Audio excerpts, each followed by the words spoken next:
Hello classmates, my name is Justin Schwimmer and this is my Unit 4 discussion response video. Any device that can function independent of a remote server is a thick client. It has its own CPU, storage, applications, and operating system. The best examples are desktops, PCs, or laptops.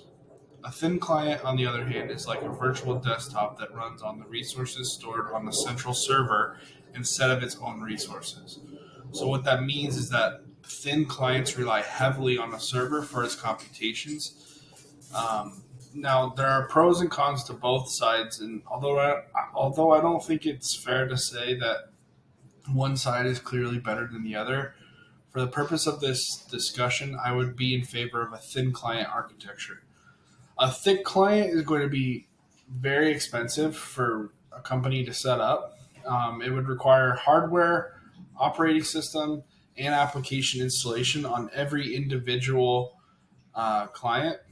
This could this could just be a one-time expense, but the maintenance costs that follow on a regular basis could be a concern.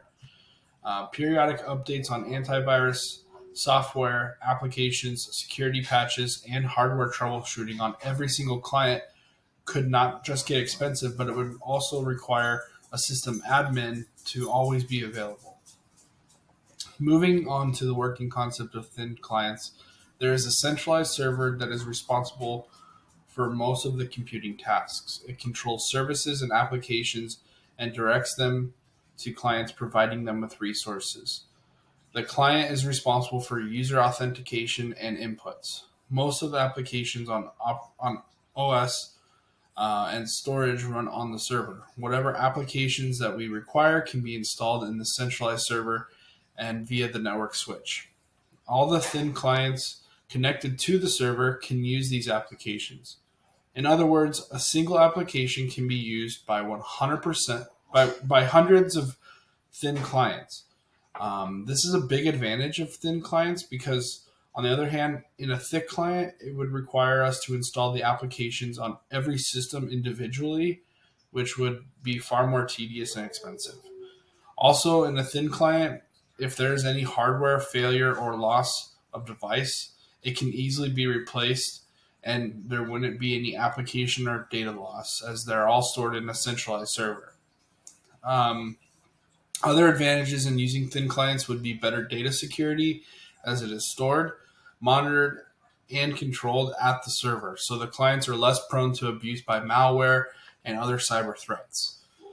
With high speed internet connections and the advent of cloud computing, thin clients can be easily deployed to cloud servers as well. Accessing the system would be very simple because it requires no configuration.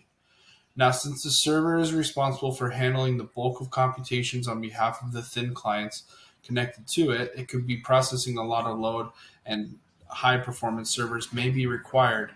So it is important to configure the server appropriately to handle the load of the network.